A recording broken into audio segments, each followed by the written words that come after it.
I'm a detective with Austin Police Department Homicide Unit, and I'm going to be discussing the murder of Anthony Salas, who was killed May the 3rd on Saturday. So on Saturday, May the 3rd, at approximately 2:58, responded to a report of an auto theft in the Sun Chase neighborhood, which is located in southeast Travis County.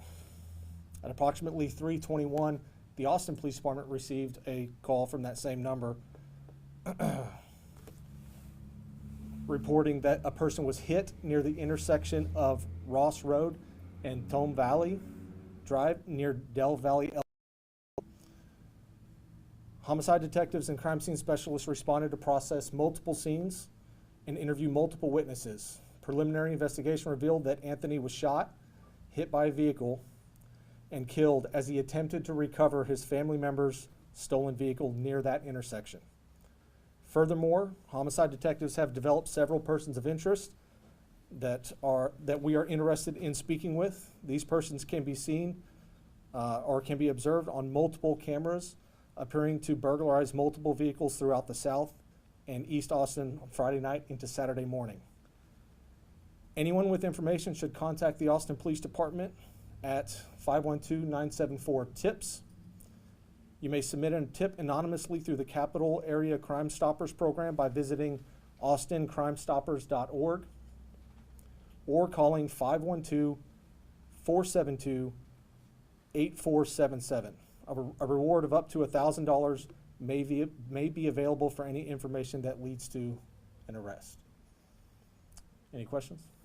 Yeah, question. How many shots were fired? Not at liberty to discuss how many shots were fired. He was hit at least one time.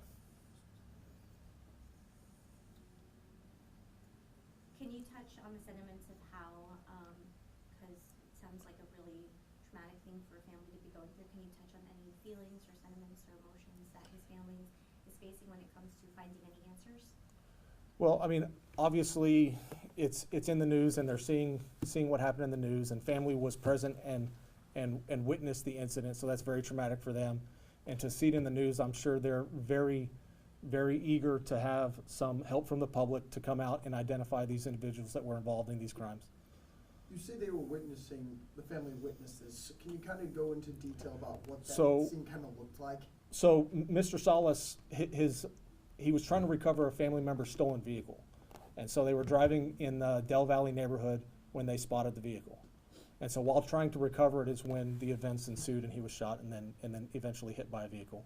Can you kind of speak to, a message to the public about, if your car gets stolen, now after seeing an incident like this, people are just at risk of, trying to get their property back, but now they're at risk of their lives. I mean, can you what's your message to the community about this kind of a situation? If something like this were to happen to them, how should they go about it? Right. Unfortunately, crimes like this are very common, not just in the city of Austin, but in the country. We're seeing it with auto thefts. Kias and Hyundais are very popular, and then the burglaries that we're seeing. I would stress to the public that is worth more than property, and so to be careful when you're encountering these kinds of things. I would also encourage people to get cameras and look at getting surveillance footage or installing surveillance cameras to help catch some of these people whenever these things happen. That'd be great as well.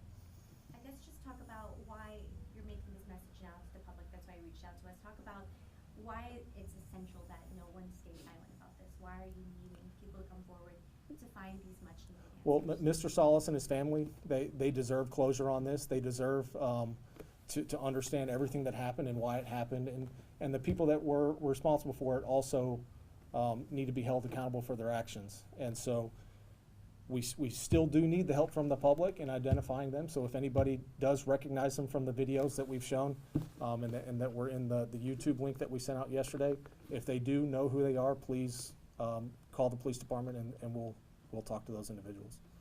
And then I think over the weekend, the initial release from APD was that somebody was hit by a car trying to retrieve their stolen car. There was nothing about the person being shot. Then that information, I think, came out yesterday afternoon. Why was that information not released? what did APD not see the It, first it, time that yeah, we it found wasn't about not being released. You know, those situations are very difficult to get with, and we work in conjunction with the Travis County Medical Examiner's Office, right? And the Austin Travis County EMS did respond to the scene, and they tried life-saving measures for some time, and we weren't aware of the gunshot until after the Travis County Medical Examiner's Office did their thorough exam. Take one more question. How high is your confidence that those three men were A, in the car, or B, were pulled the trigger Right. to shot the gun? Great question, and like I've said, and we've got the footage that we have from citizens that have given it to us. Detectives, we were out all day Saturday and a lot of Sunday trying to canvass for video and get video. So we have these individuals at multiple crime scenes that are all linking together, and seen on video at multiple different locations, right? And so based on the totality of seeing them at all these different places doing these crimes, and then seeing them at the murder scene, and there's evidence there that kind of brings it all together as well, so. Thanks so much, guys. We have finish as well if you guys want to stay. It gives about 5 minutes to reset. Do you mind Do you mind through rolling that on that video for a us? few Yeah. times? Thank you.